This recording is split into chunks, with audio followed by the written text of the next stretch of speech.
김수미의 금요 미스테리! 드디어 모셨습니다. 드디어 모셨어. 원래는 2주 전에 모시려고 했는데 바쁘셔가지고서 이번에 모시게 됐습니다. 제가 77 맞아서 죄송합니다. 아유, 별 말씀을요. 자, 누구 모시게 됐는지 소개 부탁드립니다. 여러분, 요즘 핫한 남자입니다. 민병덕이 쏘아 올린 257억. 그리고 소상공인의 아빠, 아버지, 대한민국 더불어민주당의 국회의원 민병덕 의원님 모셨습니다. 네, 반갑습니다.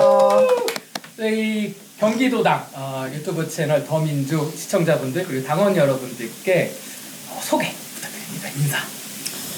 예, 저는 민생투쟁을 하고 있는 민생파 민병덕입니다. 세종대왕이 이런 말씀을 하셨어요. 일반 백성들이 비상한 각오를 하지 않도록 비상한 각오를 항상 해야 되는 사람들이 위정자다. 우리 윤석열 대통령께서는 우리 일반 백성들의 인생이 참 비상한데 우리 대통령께서는 비상하지 않은 것 같아요. 완전 거꾸로죠. 그래서 그러면 우리라도 비상해야죠. 저희 민주당이라도 비상해야 된다고 생각해서 경제위기 대응센터를 만들었습니다. 그곳에서 우리는 민생투쟁을 국민들을 위해서 해야 되고 저는 민생투사가 되기로 작정한 사람입니다. 민생파 민병덕입니다. 반갑습니다. 이야, 대단한 멘트인데요? 소름 돋았어요. 네, 바로 진행해 주시죠. 네. 너무 다들 이제 민생파, 정말 소상공인의 아버지로 대표되는 의원님 바로 민병덕 의원님일 텐데요. 잠깐만, 그렇게까지 소개를 한다고요? 네. 그렇게 소개해야죠. 네, 저는 그렇게 알고 있습니다. 네. 소상공인들이 동생으로 느끼는 것 같아요. 네, 굉장히 프렌드한 리더십을 발휘하고 계신 의원님이신데 다들 궁금해하실 것 같아요. 지금은 이제 소상공인과 정말 민생파 국회의원으로서 너무나 활약을 하고 계신데 그러면 정치인이 되기 전에 민병덕은 어떤 사람이었을까?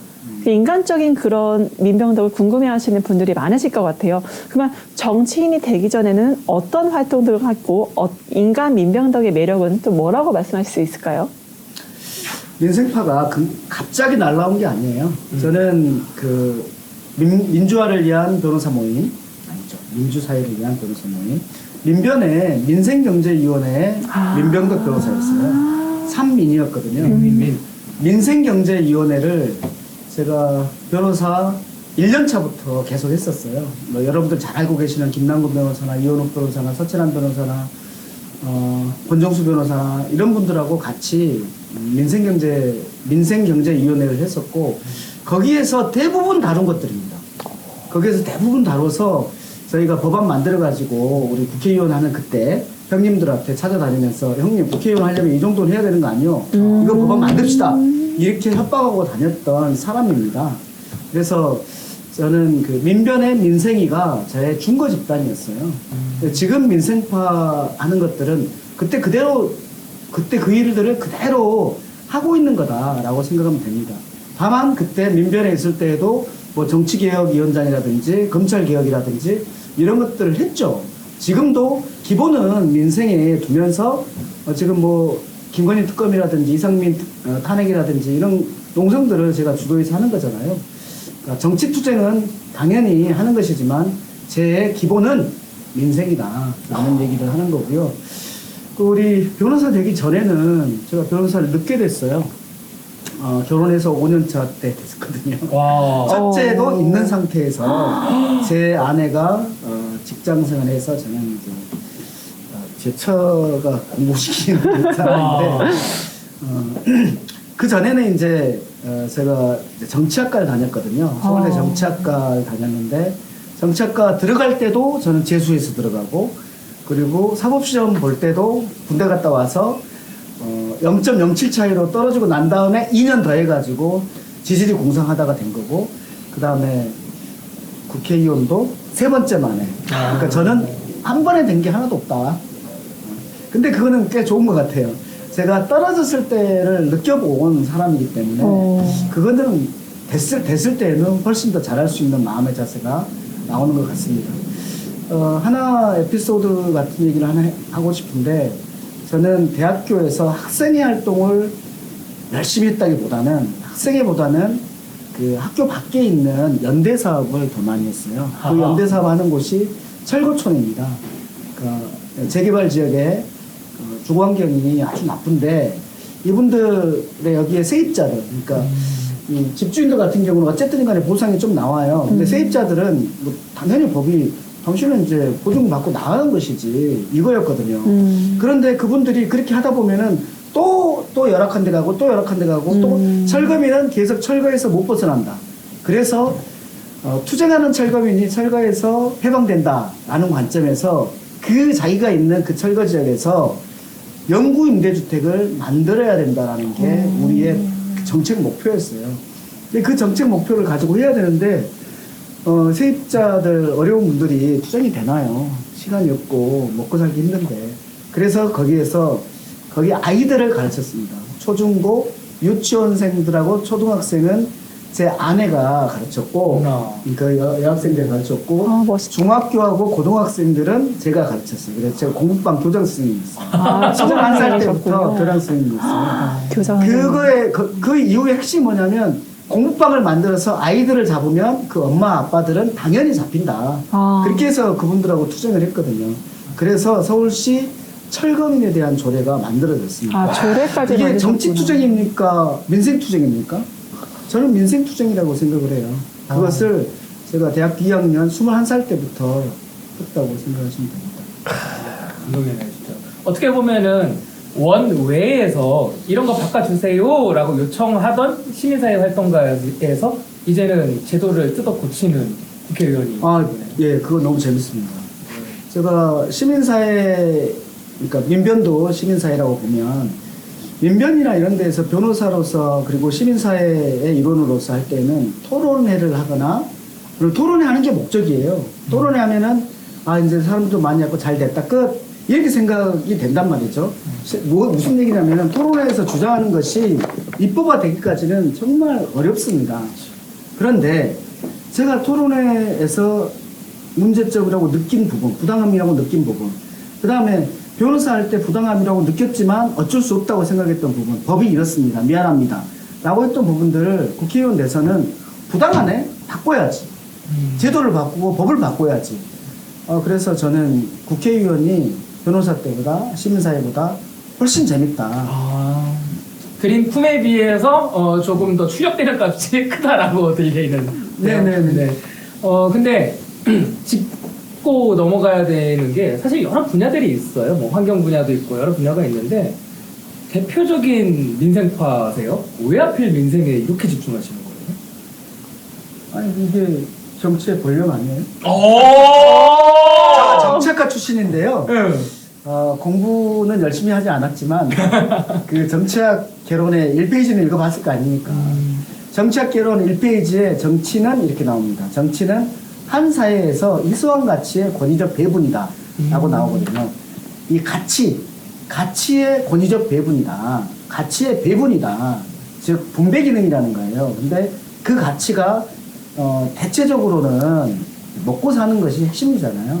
그래서 먹고 사는 문제를 해결하는 건데 그 해결의 핵심은 어떻게 잘 분배하느냐에 달려 있습니다. 즉 정치는 생산하고 뭐 이런 것이 핵심이 아니라 그 생산된 것을 어떻게 설득력 있게 사람들에게 설득력 있게 분배하느냐 이 문제가 핵심이라고 보는 거고요. 인생 문제는 엄청나게 큰 돈이 들어가는 것이 아니라 마음이에요. 마음이에요. 지금 마음이라고 말씀하셨잖아요. 네, 그 마음이 진짜 마음이고 태도예요. 이게 절절하게 와 닿아서 제가 한번 텔레그램으로 감동했다고 텔레그램 보낸 적이 있는데 기억하실지 모르겠는데 그때가 언제냐면요.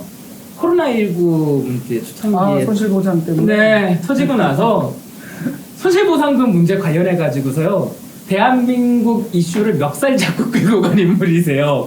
제가 국회 토론회를 그렇게 처음부터 끝까지 집중해가지고 본 거는 민병덕 의원님 나올 때 그때가 진짜 처음인 것 같아요. 그러니까 이 사람은 진짜다? 그리고 이 사람이 드러내는 것은 꾸며내지 않은 것이다. 그때 막 분노하시면서 그게 왜 매출 파악이 어렵습니까? 라고 하면서 막 사자우를 막 토해내시면서 아, 그거구나. 네, 그때 기억나는 게, 야, 국세청에 인프라 매출이라는 정보값이 있구나라는 것을 의원님 통해서도 제가 공부를 많이 했거든요. 근데 그렇게까지 끝까지 밀고 나가신 것도 어떤 이유가 있어서라기보다는 마음인 거죠? 재기업처벌법 있잖아요. 네. 산재 네. 그걸 그때 처리했단 말이에요. 그래서 이제 제가 이제 그거 딱 끝나자마자 이제 우리 하고 싶은 거 우리 했으니까 국민이 원하는 것도 합시다. 라고 했거든요.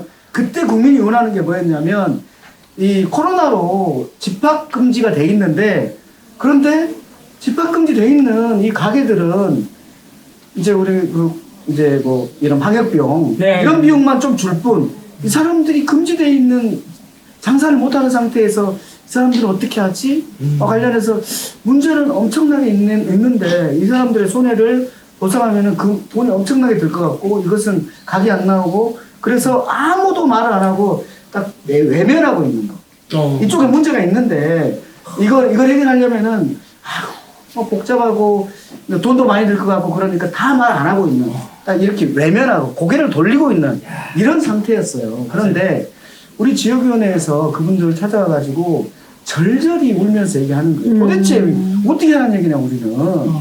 이것들을 정리하면서 이 문제는 산자위의 것이었어요. 저는 성문이어서 소상공인 문제가 산자위 것인데 그거랑 상관없이 우리 지역에서 이 소상공인들의 간담회를 하면서 한 차례 하고 또 한 차례 하고 한 차례 하면 할수록 조문이 하나 늘어나더라고요. 이거는 제가 눈물로 만든 법안이라고 그랬어요. 맞아요. 눈물로 만든 법안이다. 그래서 저도 제일 처음에 머릿속으로 생각할 때는 이렇게 생각했었는데 이 구체적인 현실에서 이분들을 만나보니까 이거는 이렇다. 그래서 이거 법안을 이렇게 만든 거다. 제가 누구랑 토론해도 자신 있었던 게 저도 그거 고민했는데 그 현실에 맞지 않습니다. 제가 이 법안을 이렇게 만든 것은 지구를 한 바퀴 돌아서 이 자리에 온 겁니다. 그렇지. 지구를 한 바퀴 돌아서. 야. 이렇게 해서 만든 법이에요. 그때 그리고 얼마나 힘들었는지를 제가 이제 간증을 해드릴게요. 맞아요. 간증을 해드리자면은 그때가 민주당 정부였어요. 그때가 민주당 정부였는데 여당 의원이 민주당 정부랑 싸우셨어요.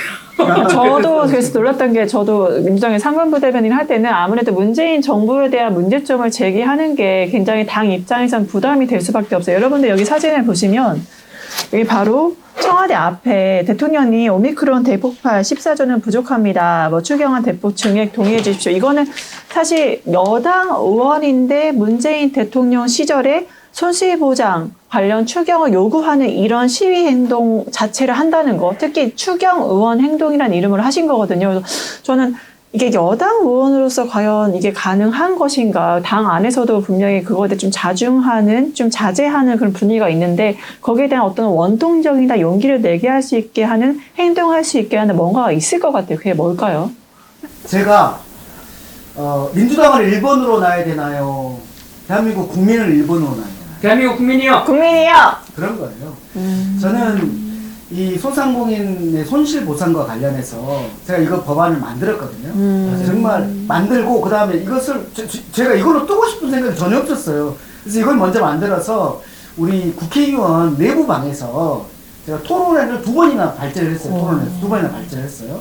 더미래에서 제가 2번이나 발제를 했는데 아니 그래서 대체로 이런 뭐 괜찮은 법안을 하면은 더미래에서 이 법안 발의할 때 같이 기자회견을 서주고 그러는데 이거는 뭐 돈이 또 100조 정도 든다고 하고 이거는 어렵고 이거는 민영 혼자 기자회견 해 이렇게 해가지고 저 혼자 했잖아요. 혼자 갔어요.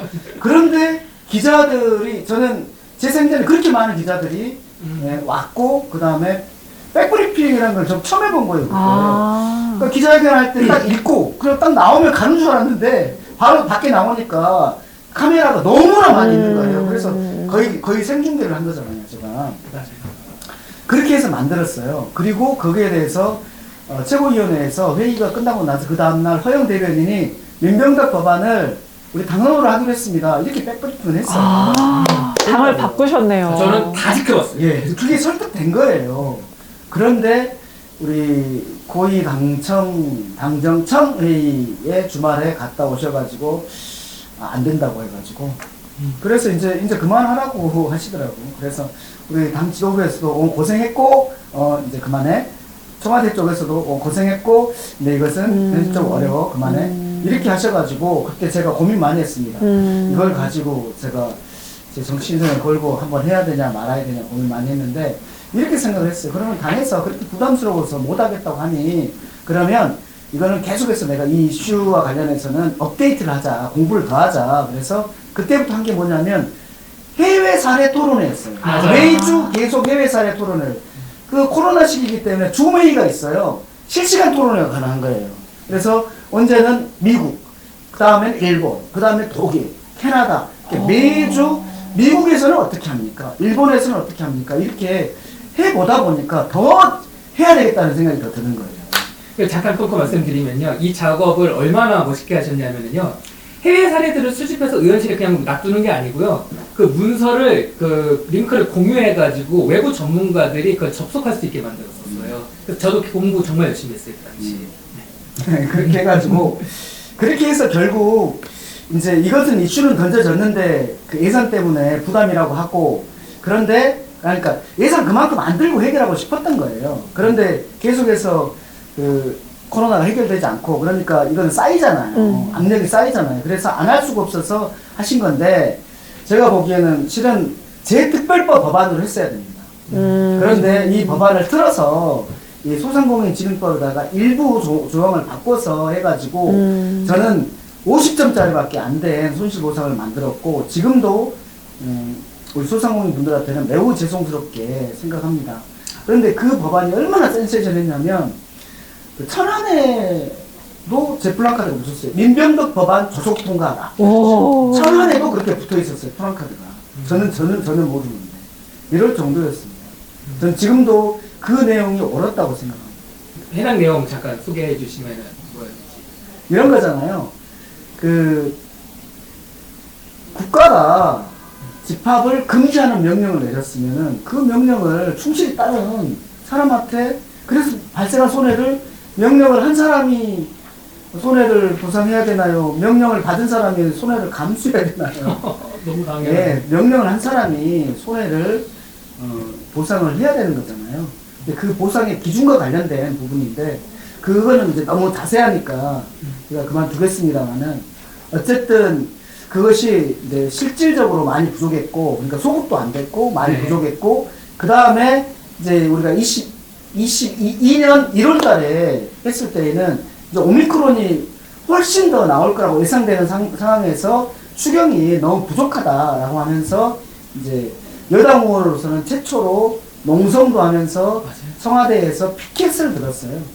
제가 청와대에서 피켓을 처음으로 들면서 윤왕산 보면서 그런 생각이 들었습니다. 이 피켓 들기가 그렇게 어렵나? 저랑 같이 하자고 하는 사람들도 아이고 청와대에서 피켓을 못 들겠어요. 그래서 저랑 양희원 의원이 그래 고맙게 따라오셔가지고 같이 두 사람이 나눠서 든 거거든요. 비상한 시국에는 비상한 방법으로 소통을 해야 된다. 맞습니다. 우리가 문재인 대통령님한테 그때 언론에 전혀 나오게 하지 않았지만 문재인 대통령님한테 면담 신청을 2번이나 했어요. 다 안 받아줬거든요. 그러니까 우리는 이 방법이라도 해야 된다. 비상한 시국에는 비상한 방법으로 소통해야 한다고 생각을 해서 여당 의원이 그렇게까지 한 거거든요. 국회 본청 앞에서 농성도 하셨어요. 합의가 농성했었는데. 그러니까 저는 그 현장에서 얘기를 들었을 때 어떤 분들이 저한테 민병덕 의원님 안으로 그게 뭐예요? 제가 오히려 물어봤었어요. 왜냐하면 그분들이 그러시는 거예요. 아니 미국이나 일본도 우리 교포들 얘기 들어보니까 1억 원씩 다 이제 보상을 현금으로 다 해주는데 아니 바우처를 해주던데 하는데 도대체 대한민국은 우리한테 하지 말라고 명령만 내놓고 계속 월세 나가고 계속 직원비 나가고 우리 다 죽으라는 거냐 어떻게 하라는 거냐라고 절규를 하시는 거예요. 그래서 민주당은 제발 민생 생각하면 일을 해라. 그래서 거기에 바로 민병덕 안이 그런 거다. 민병덕 안을 왜 안 하는 거냐고 저보고 오히려 따지시는 분들이 있으셨거든요. 그러니까 현장에 그런 절규하는 소상공인의 목소리를 담아서 일을 하신 게 바로 민병덕 의원님이시기 때문에 저는 민주당의 자랑이 아닌가 감히 말씀드리고 싶습니다. 아니 근데 그것이 제대로 됐으면 좋았을 텐데 실은 그때 제 예산 추계가 100조였거든요. 그보다 훨씬 더 많이 들었습니다, 지금. 이미 훨씬 더 많이 들었고, 그럼에도 불구하고 만족스럽지 못한 결과가 나왔어요. 그래서 이렇게 정리할 수 있을 것 같아요. 이병덕 의원님이 내셨던 안은 온전한 보상을 추구하는 아니었었고, 매출 추계 어떻게 하느냐 가지고 진짜 디테일하게 싸우셨었고요. 네, 아주 디테일하게 진짜로 아예 꼼짝 못하게 만드시더라고요, 진짜로. 아니, 그래서 대정부 질문할 때도 네가 야당이나 여당이나 그럴 정도로 홍남기 부총리랑 홍남기 이러면서 싸웠잖아요. 근데 그렇게 말할 줄 알았습니다. 그래서 다음번 준비했습니다. 그렇게 말할 줄 알았습니다. 그래서 다음번 준비했습니다. 이러면서. 제가 위로받더라니까요. 그거를 보는데 어쨌든 그래서 이런 의원님이 있다라는 것을 여러분들한테 좀 소개시켜 드리고 싶었어요.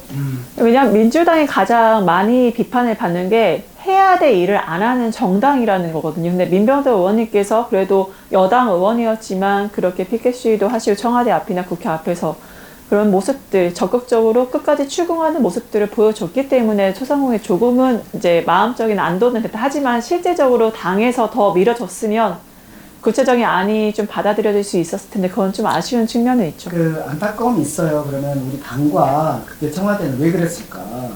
예산이 부족하다는 거였어요. 아니 연출할 데가 없는데 어떻게 하냐 도대체. 이 말이 옳긴 하지만 돈이 없는데 어떻게 하냐 했거든요. 그런데 저희가 대통령 선거 지고 나서 59조 세수가 갑자기 생각났어. 있다고 하니까 눈물이 나더라고요. 맞아. 이런 이런 거 눈물이 났어요. 눈물이. 이런 기재부 이런 놈들이 있나? 그때는 그렇게 없다고 하던 놈들이 갑자기 새로운 정부에서는 이게 59조가 있다고? 그럼 그때 해결할 수 있었잖아. 맞아요. 그렇죠. 이런 거였거든요. 지금 그러니까 시민들 데스노트 1페이지 첫째 줄에 장관이 하나 이름 올라가 있는데 이상민 장관 이름 올라가 있거든요. 당시에는 국민들 데스노트 1페이지 첫째 줄에 홍남기 장관 네. 이름 올라가 있었어요. 네. 그게 민심이었어요. 어떻게 정권이 바뀌자마자 없는 그런 그 조언이 추경이 나와서 그 윤석열 정권의 힘을 실어주는 행태로 가는지 아마 굉장히 국민들 그리고 여기 계신 민병덕 의원님 굉장히 많이 가슴 아프셨을 것 제가 같습니다. 반드시 진상 조사할 겁니다. 네. 네. 민생 얘기 하나만 더 해볼게요. 문제는 윤석열 정부 들어서고 나서 인생이 말 그대로 폭탄을 맞았어요. 맞아요. 지금 하실 일도 더 많아지신 것 같은데 최근에 집중해서 관심 가지고 계신 민생 이슈 뭐 있으세요? 그러니까요. 제가 서두에 말씀드렸던 것처럼 국민들이 비상한 각오를 하지 않고도 살 수 있도록 위정자는 비상한 각오를 항상 해야 된다고 했는데 국민들의 민생은 참 비상한데 윤석열 대통령은 비상한 각오를 전혀 하지 않고 말로만 민생만 하고 있고 맞아. 실제로는 정적 죽이기만 하고 있어요. 근데 그래서 우리 민주당은 한다 라는 입장에서 말씀드리면 제가 가장 관심 지금 두고 있는 것은 국민들이 무엇으로 가장 힘든 걸 봐야 되잖아요. 금리입니다. 그렇죠. 금리입니다 지금. 그러니까 지금 물가가 올라서 물가를 잡기 위해서 금리를 인상했고 이렇게 되고 있잖아요. 그러니까 물가가 오른 이유는 통화량이 증가해가지고 물가가 올랐고 그 통화량을 줄이기 위해서는 금리를 올려가지고 통화를 흡수해야 된다. 이런 논리로 금리를 네, 올리는데요. 맞아요. 그 통화량이 그 코로나 때 풀렸다고 쳐요. 근데 그 통화량이라는 그 물이 지금 밑에 쭉 고여 있고 어느 사람들이 다 갖고 있지. 우리 갖고 있습니까? 안 갖고 있어요. 맞아요. 그걸 안 갖고 있는데 물이 있는 곳에다가 양수기를 딱 대고 물을 품어야 되는데 그냥 안 갖고 있는 모든 사람들한테 물을 품고 있어요. 그게 뭐냐면 금리예요. 금리를 올려가지고 다 이자를 훨씬 더 내잖아요. 지금 우리 돈 없는데 이자가 2배씩, 1배 반에서 2배씩 내고 있는 거 아닙니까? 그래서 저는 이거 진짜 웃긴 거예요. 이런 문제로 그래서 물가에 오른 이유의 핵심이 금리나 이것도 따져야 된다. 라고 하고 있는 거고, 그러니까 주류 경제학에서는 야, 그거 안 돼. 그건 맞아. 라고 하고 있고, 저는 포기하지 않겠습니다. 물가를 잡는 방법으로 금리를 올리는 것이다. 라는 거에 대해서 저는 그것만이 아니다. 주류 경제학에서 그렇게 한 결과는 뭐냐면, 양극화가 항상 커졌다. 그렇죠. 맞아. 금리를 올려가지고 이런 문제를 해결했을 때 결과는 항상 양극화가 커진 걸로 해결됐었다. 그렇죠. 나는 이거 동의하지 않는다. 주주경제학이 이렇게 간다면 이거는 공동체가 깨지는 결과를 만들어내는 게 어떻게 이렇게 많냐. 맞습니다. 저는 이거 동의하지 않는다. 라고 하면서 지금 다른 방법들을 찾고 있고, 금리가 올라가는 것과 관련해서는 지금 에너지 국제 기업들이나 이런 데에서 그것을 독점하고 있는 이런 부분이라든지 많은 부분들, 또 다른 문제가 있는 부분들을 찾고 있고, 또 하나는 미국에서 금리 올려서 올리는 것인데, 미국에서는 금리를 올려도 미국 사람들은 됩니다. 왜냐하면 코로나 때 미국은 국가에서 돈을 찍어가지고 국가에서 쫙 풀었기 때문에 개인들은 부채가 안 올라갔어요. 그런데 국가가 부채가 올라갔죠. 그래서 금리를 올려도 개인들이 힘들지 않아요. 근데 우리나라는 어떻게 했습니까? 국가 부채를 크게 늘리지 않고 가계부채가 엄청 늘어났잖아요. 이 상태에서 금리 올리면 어떻게 하자는 얘기예요? 그렇죠. 어떻게 다른데 똑같은 해결책을 내냐고요. 사자후. 어우, 속이 시원해. 지금 무슨 말씀을 하시는 거냐면, 저도 생활경제 전문가니까, 금리 인상의 고통은 균등하게 내려오지 않거든요. 지금 금리 높아가지고, 아이고, 다 죽겠다라고 하는데, 다 죽지 않습니다. 대출만 하신 분들만 죽어납니다. 지금 쾌재 부르시는 분들 계세요. 현금 쌓아놓고 계신 분들 지금 예금 쇼핑 다니고 있거든요. 그래서 불평등이 심화가 된다는 말을. 그래서요, 예대 마진을 줄였다라고 하는 것은 우리랑 아무 상관이 없어요. 예대 마진을 줄였다는 것은 대출 금리에서 마이너스 예금 금리 이 차가 은행이 이익이니까 이것을 줄여라. 은행 돈 버는 거 꼴보기 싫으니까 이런 건데 은행에 대한 감정적인 것일 뿐이에요. 그래서 은행이 한 게 뭐였냐면 예금 금리를 올렸잖아요. 그래서 우리 예대 마진 별로 없습니다. 이렇게 한 거잖아요. 웃기지도 않는 얘기입니다. 여기에서 예금이 많이 있는데 대출을 하는 사람이 있습니까? 대출자와 예금자는 완전히 나눠져 있어요. 그렇죠. 우리의 고통은 뭐냐면 대출 이자를 줄여줘야 되는 거예요. 맞습니다. 대출 이자를 줄여야지 가점 소득이 높아지고 그거 가지고 뭐 물건 사가지고 경제가 돌아갈 거 아닙니까? 그래서 예대 마진 줄였다는 것으로 이거 말도 안 된다. 그리고 의원님 잠깐 제가 또 한 마디만 더 드릴게요. 그거 관련해서 한 마디만 더 드릴게요. 그래서 근본적인 해결책을 찾기 전에 지금 하고 있는 건 뭐냐면 그러면 지금까지 은행이 금리와 관련해서 야비하게 해놓고 있는 것들이 있어요. 무슨 말이냐면 대출 이자 속에서 자기네들이 내야 될 세금, 자기네들이 내야 될 보험료, 즉 예를 들면은 이런 거 있죠. 우리 예금자 보호법에 5천만 원까지 예금 보호하게 돼 있잖아요. 네. 그래서 예금보험공사에다가 보험을 들어요, 은행이. 이 보험료 누구를 위해서 드는 거죠? 예금자를 위해서 드는 거잖아요. 네. 대출자랑 상관없잖아요. 네. 근데 왜 대출자한테 돈을 물립니까? 어허. 이런 거고, 지급준비금이라는 게, 예금 한 사람이 돈을 찾으려고 할 때, 바로 내줄 수 있어야 되잖아요. 그래서 7% 정도의 지급준비금을 둡니다. 지급준비금. 이것을 한국은행에 맡겨놔요. 네. 이 지급준비금은 누구를 위해서죠? 예금자가 돈을 찾아갈 때 즉각 찾아갈 수 있도록 주는 거잖아요. 그럼 이거 누구를 위한 거예요? 예금자를 위한 거잖아요. 그렇죠. 근데 왜 대출 이자 속에서 이걸 넣습니까? 저 이거 봤어요. 의원님이 이거 따지는 거 봤어요. 의원님 진짜 찐팬이네. 이게 그러니까 그 기준금리에다가 가상금리를 붙이게 되는데 그 가상금리 안에다가 이걸 넣는 각종 비용을 숨겨놓은 거예요. 어려워. 그걸 딱 발견하시고 사자고 쳐내시는데 역시 의원님 이러면서 봤거든요. 그래서 그게 지금 어떤 상태이냐면 우리은행하고 국민은행이 나한테 걸렸어요. 그래가지고 이것을 이제 우리은행하고 국민은행은 이거 바꿨어요. 그래서 그게 거기에서 0.5% 줄어들었어요. 근데 다른 은행도 있거든요. 근데 다른 은행은 자료를 안 내. 자료를 안 내. 그래서 다른 은행도 있다. 그래서 어제 금감원장한테 아니 우리은행하고 국민은행이 이게 있고 이게 부당해서 이제 이걸 시작했으면 그리고 다른 은행도 있으니 다른 은행 내가 은행한테 직접 자료를 달라고 할 수가 없지 않냐. 금감원에서 이 자료 파악해가지고 이 내용을 바꿔달라. 첫째 하나 다른 은행도 해라. 두 번째는 앞으로만 한다고 하면 어떻게 되냐. 우리 상사시효가 5년이니까 5년 내의 것은 좀 환급해라. 이런 거 하나. 세 번째는 이거 말고도 다른 게 있습니다. 제가 지적했던. 이거 말고도 다른 게 있는데 이것도 부당하다. 이것도 전체를 좀 해달라. 지금 무슨 말이냐면 그 금리를 경쟁적으로 만들어가지고 금리를 인하시키려고 합니다. 라고 어제 나한테 말을 해서 그것은 좋은 얘기입니다.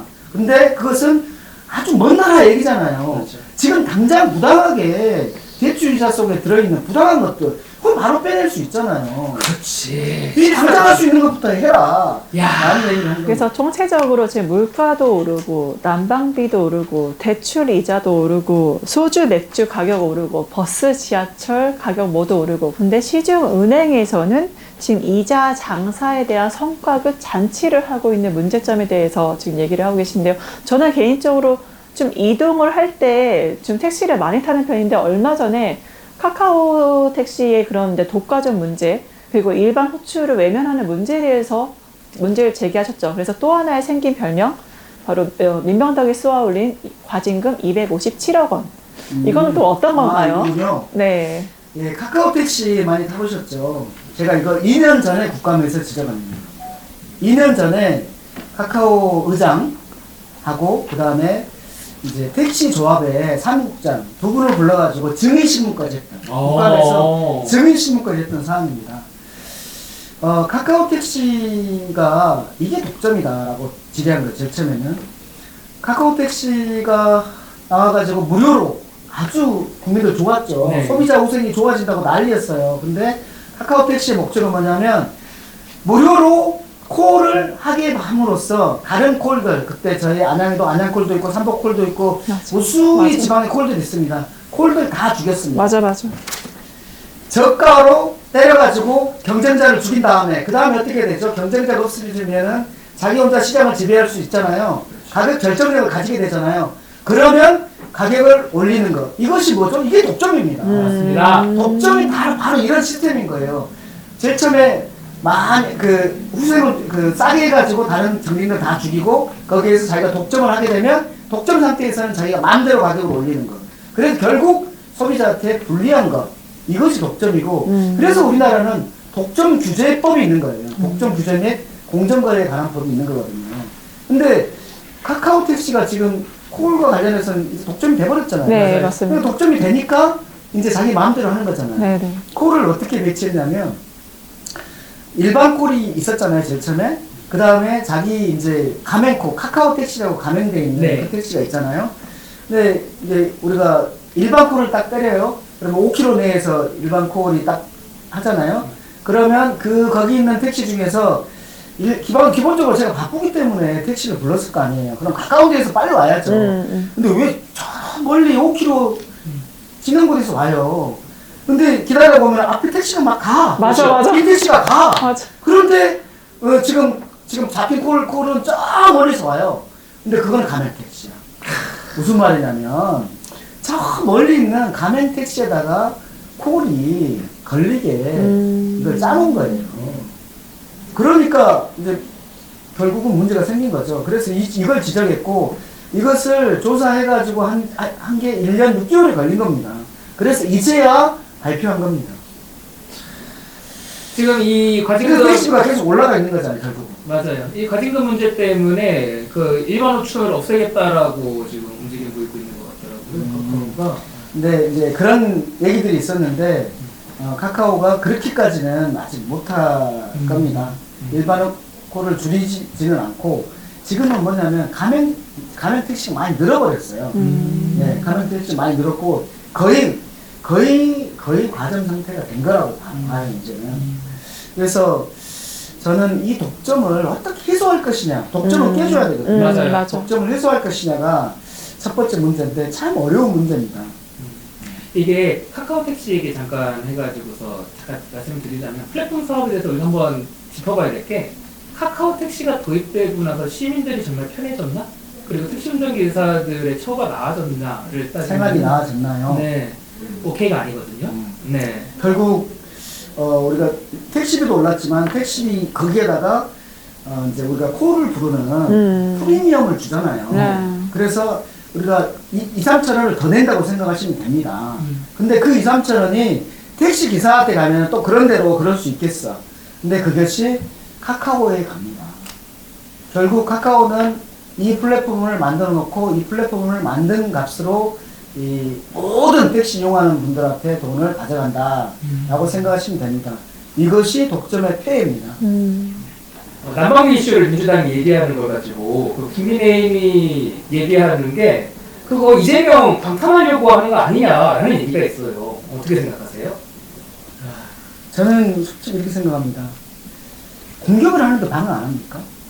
지금 공격하고 있잖아요.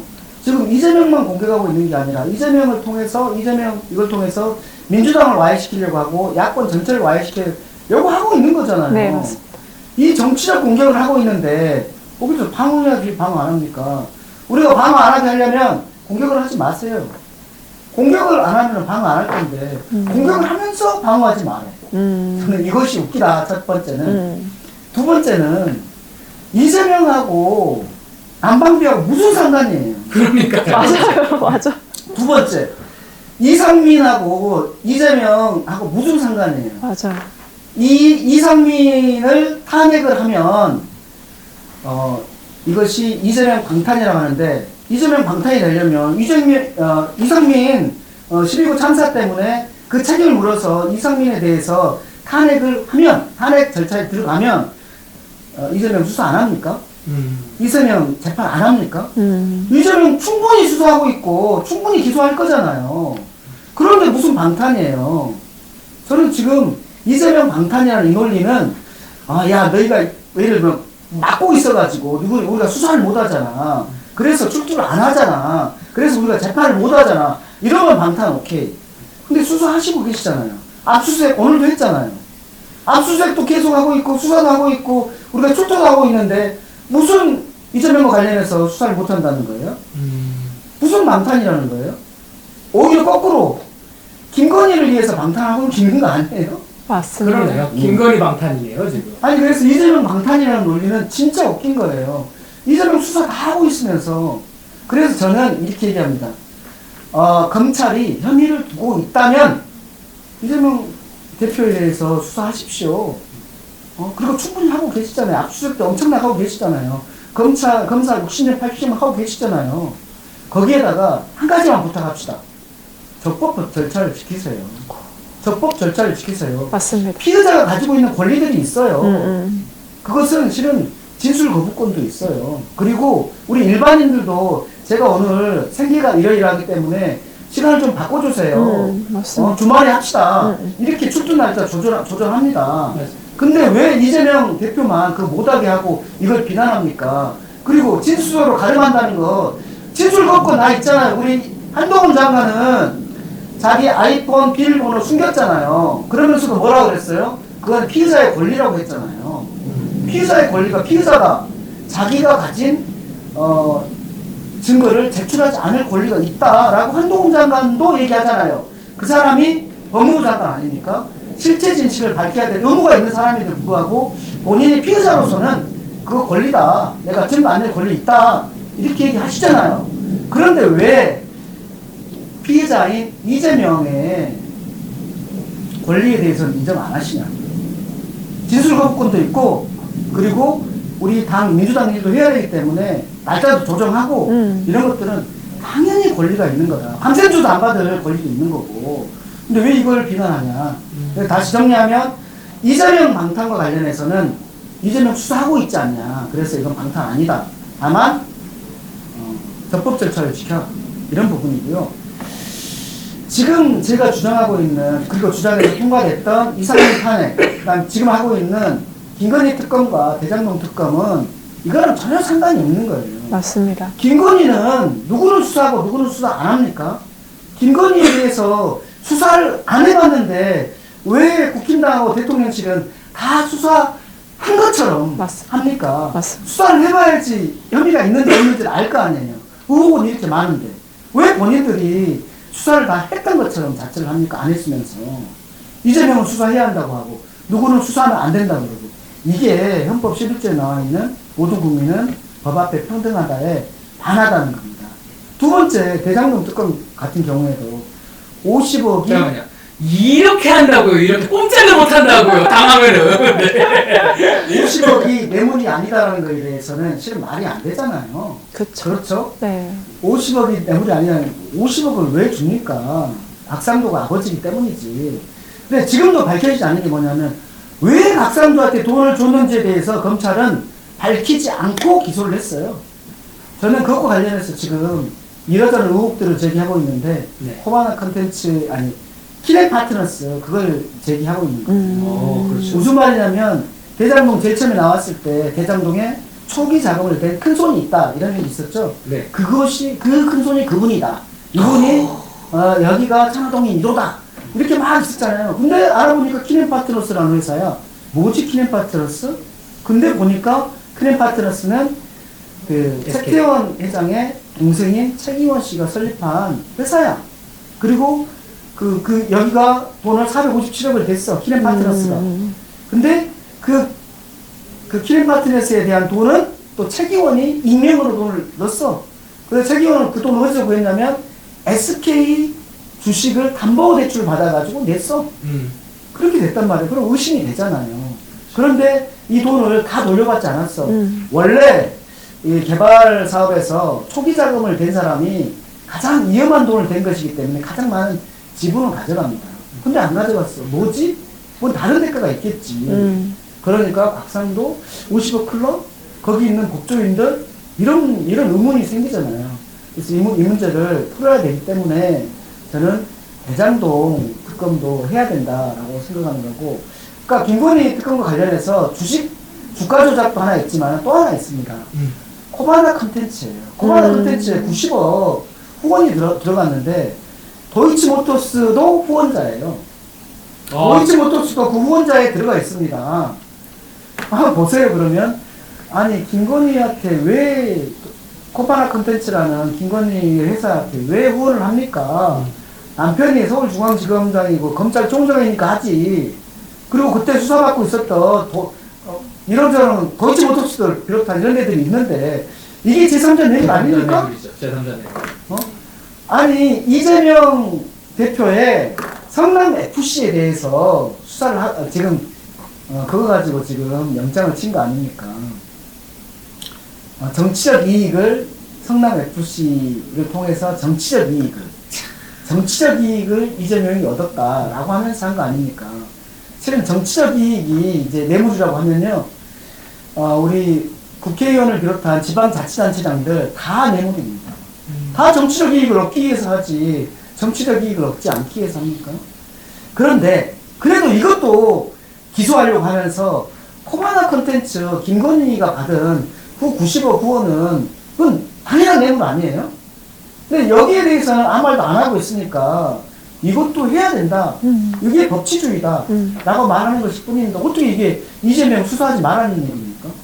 이재명 방탄이 아니에요. 민주주의 얘기하는 거고 법치주의 얘기하는 겁니다. 제 카메라 풀샷에 집중이 잡혔을 것 같은데요. 제가 처음에 막 신났었어요. 민생 얘기하면서 이 생각을 했거든요. 진짜 소금 같은 인간이다. 그랬어요. 근데 지금 제가 낯빛이 조금 어두워졌는데, 소리 소금 없이 사라지시면 어떡하지? 지금 전방에 공격수로 뛰고 계셔가지고서요. 사실 민생파이기도 하지만 개혁파로도 분류가 되신다는 말이에요. 그래서 잠깐 짚어보고 싶은 게 저희 경기도당 유튜브 채널이 며칠 전이죠.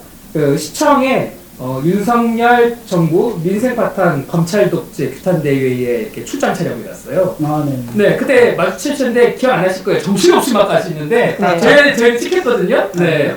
근데 이 야외로 나온 게 2016년 박근혜 퇴진운동 이후에 처음이에요. 민주당이 7년 만에 거리로 나왔단 말이에요. 장애투쟁. 네. 그렇죠. 네.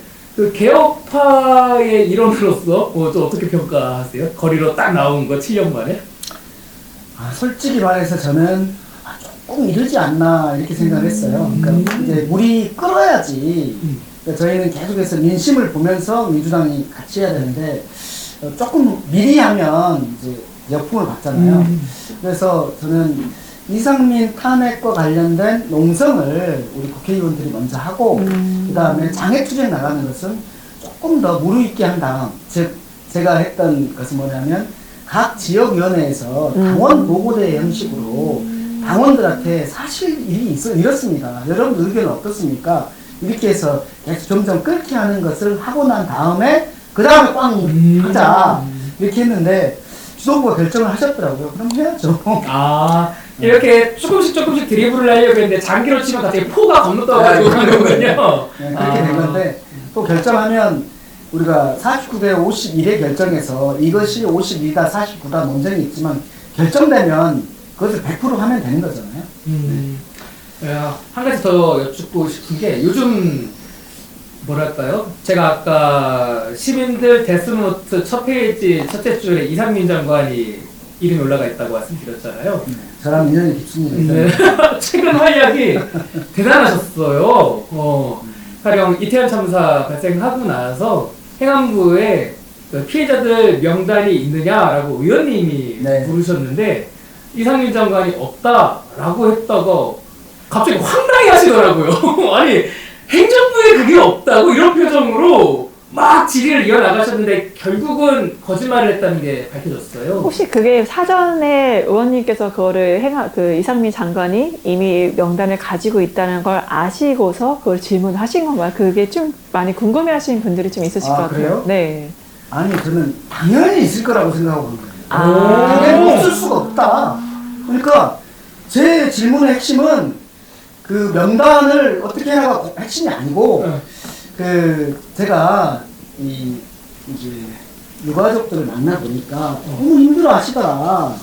그러면 이분들이 이제 같은 처지에 있는 사람들 좀 만나서 좀 대책도 좀 세우고 또 같이 얼싸물기도 하고 그렇죠. 그래서 공병상련이라는 사자성을 꺼냈어요. 같은 병에 서로 연민을 느끼면 그러면 좀 우리가 위로가 되지 않냐.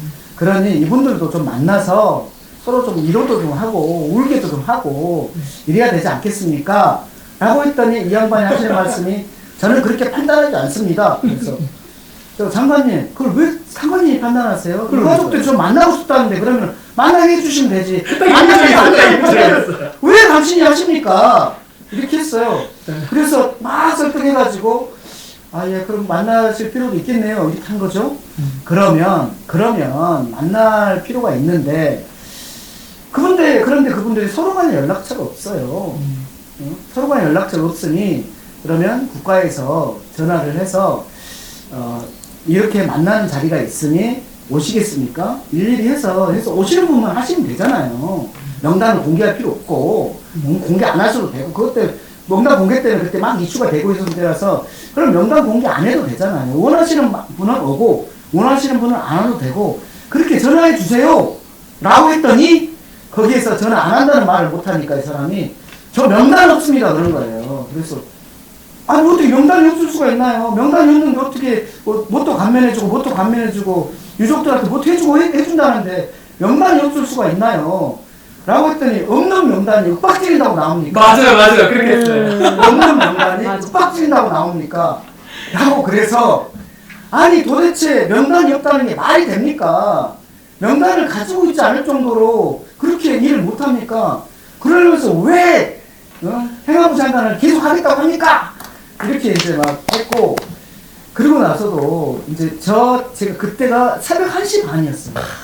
새벽 1시 반에 원래 의결위는 한 번 질의하고 끝나거든요. 근데 두 번째, 세 번째 질의까지 이걸 했는데도 이 사람이 말 안 해서 결국 끝나기 직전에 의사진행 발언을 했어요. 위원장님, 의사진행 발언. 제가 이거 끝나고 나면, 이 전체 회의 끝나고 나면 예산 소위에 가서 하나하나 이제 예산들을 검토하는 일을 할 텐데, 제가 이상민 장관님이 이렇게 말도 안 되는 상황을 듣고 나서는 제가 예산 소위를 못 하겠습니다.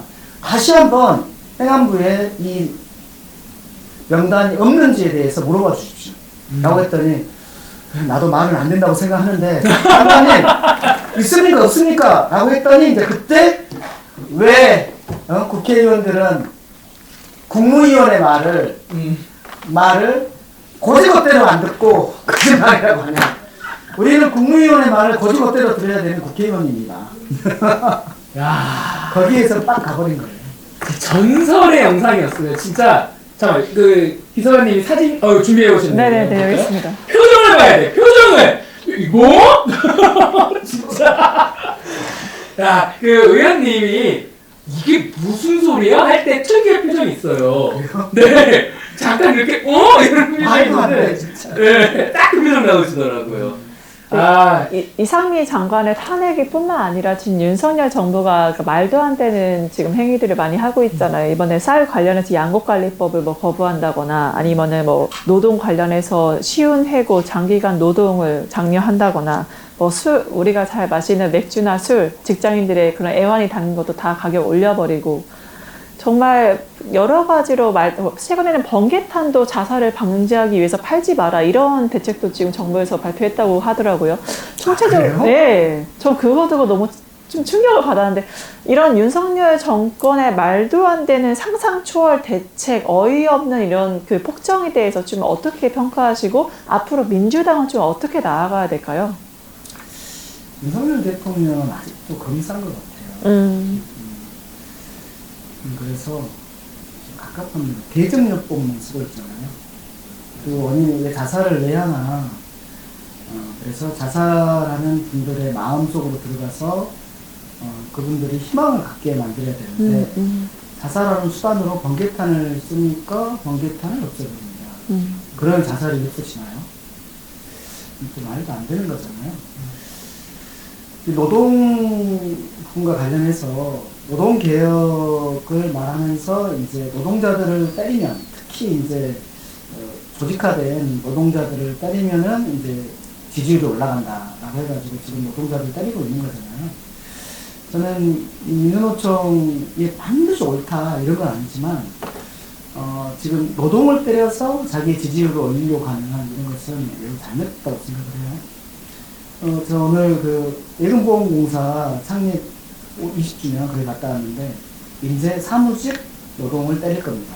라고 얘기를 합니다. 이제 거기를 때릴 겁니다. 그래서 우리 윤석열 대통령께서 정신 차리셔야 됩니다. 정신 차리는 핵심은 들어야 됩니다. 본인이 다 알고 있는 게 아니고 들어야 됩니다.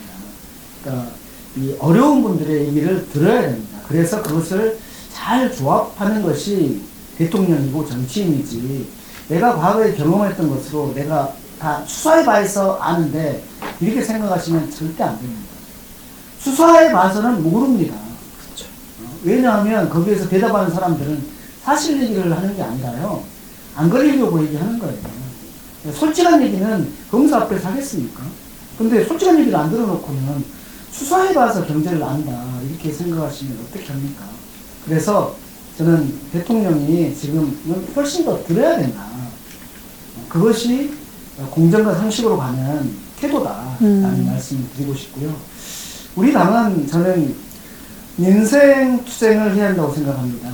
비상한 각오를 하고 있는 국민들에게 비상한 각오를 하지 않게 하기 위해서 정치권이 비상한 각오를 해야 되는데 윤석열 대통령께서 일단 좀 더 들으시고 우리는 민생투쟁을 하겠습니다.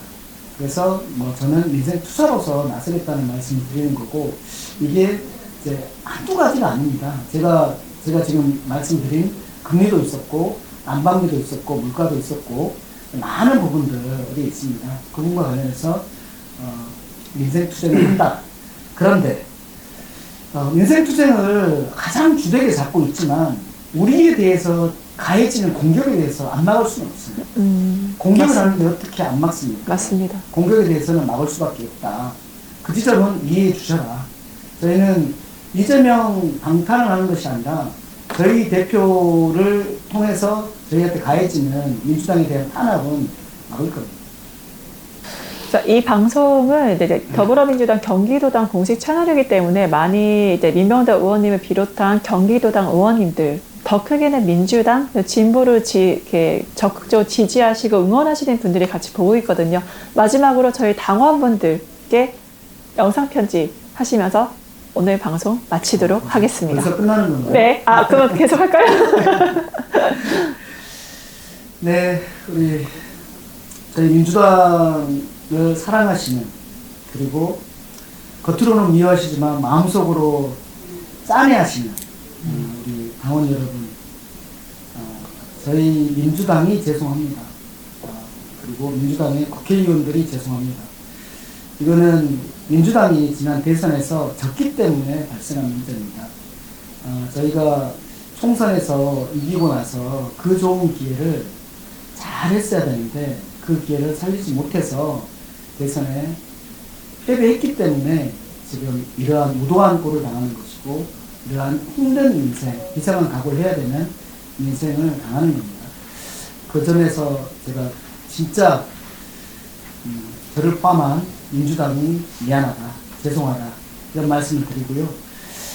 죄송하다는 말씀을 계속할 수는 없고 이제 어떻게 하면 해소해 나갈 것인가와 관련해서 아까 말씀드린 것처럼 민생 투쟁을 하는 민생 투사가 되겠다라는 말씀을 드리고 또 하나는 저희 민주당에 가해지는 민주당을 포함한 야권에 가해지는 이런 탄압에 대해서는 결연히 나가겠다라는 말씀을 드립니다.